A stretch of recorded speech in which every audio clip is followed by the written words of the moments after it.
Have you ever been in the middle of a great conversation, only to see the other person's eyes drift down to a notification on their phone? Or maybe you've been that person, half listening while your mind is half scrolling. It's a strange, disconnected feeling, isn't it? We're more connected than ever, yet sometimes we feel incredibly distant from the people right in front of us. What if the solution isn't about ditching our tech completely, but about creating special, sacred spaces where it simply isn't invited? Today, we're diving deep into a simple but transformative idea: creating gadget-free zones. Think of it as a digital detox for a specific area of your life.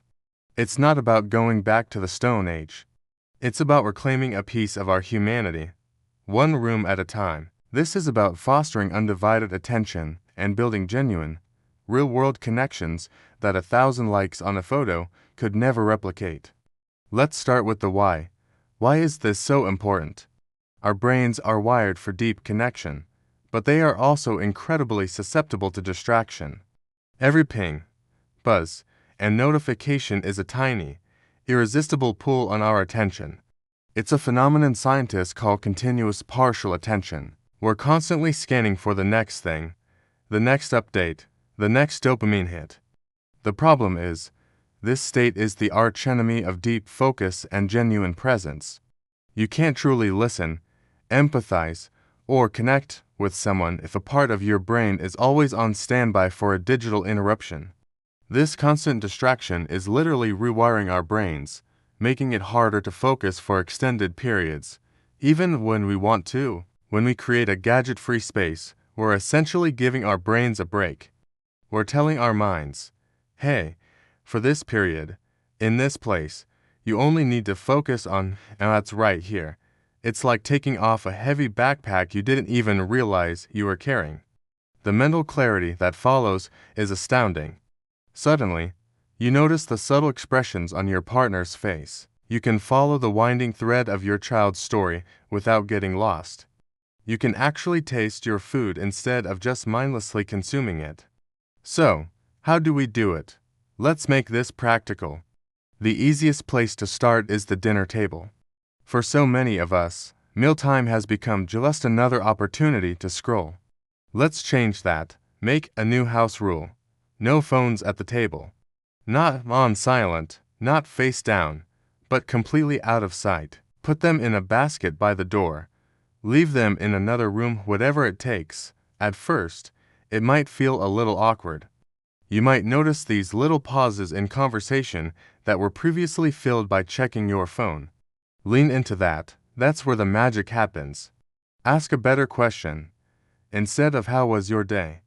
try "What was the most interesting thing you learned today?" or "What made you laugh today?" You'll be amazed at the conversations that bloom in that once empty space. Sharing a meal becomes an act of community again, not just coexisting in the same room. Ready for level 2? Let's tackle the bedroom. The bedroom should be a sanctuary for rest, relaxation, and intimacy.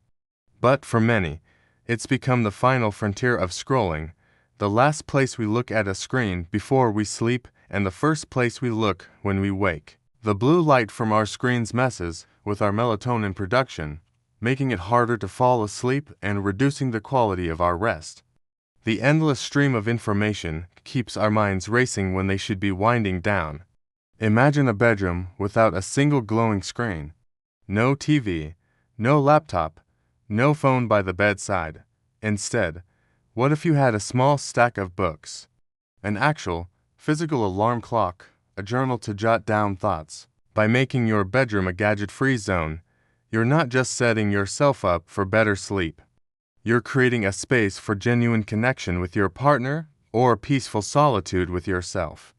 The conversations you have before you fall asleep, free from digital distractions, can be some of the most intimate and meaningful. It's a powerful way to end your day on a note of connection rather than consumption. And it doesn't have to stop there. What about a gadget-free hour every evening for the whole family? Maybe from 7 to 8 p.m., all screens go off. What do? You play a board game, you build a fort, you put on some music and have a dance party in the living room. You go for a walk around the block. You rediscover hobbies you thought you didn't have time for anymore. You create shared memories. These are the moments that build the foundation of a strong family, the stories your kids will remember and tell for years to come. For those of us who work from home, this can be especially powerful. It's so easy for the line between work and life to blur into one giant, screen-filled day.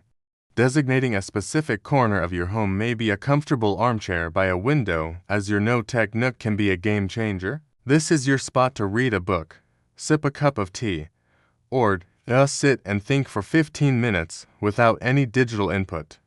It's a physical boundary that reinforces a mental one, helping you to decompress and recharge in a way that scrolling through a social feed never could. The resistance you might feel at first is real. We have a genuine attachment to our devices. There might be some FOMO, fear of missing out, but what you'll quickly realize is that by disconnecting from the digital world for these small, intentional periods, you are actually avoiding a much bigger FOMO, the fear of missing out on your own life. Missing out on the real, tangible, beautiful moments happening right in front of you. The goal isn't to demonize technology. Our gadgets are incredible tools that connect us to information and people across the globe. The goal is to control our technology instead of letting it control us. It's about being intentional. It's about deciding what truly deserves our most precious resource, our attention. So, I challenge you, start small. Pick one space or one time of day, the dinner table, the first hour after you get home from work, the 30 minutes before bed. Make it your gadget-free zone. Put the phones away and see what happens. Notice the quality of your conversations. Notice your own stress levels. Notice the depth of your connections. You're not just putting down a phone, you're picking up your life. You are choosing genuine interaction over digital distraction. And that is a choice that will pay you back in ways 1,000 notifications never could. Thank you so much for spending this time with me today. If this idea resonated with you, let me know in the comments which gadget-free zone you're going to try first.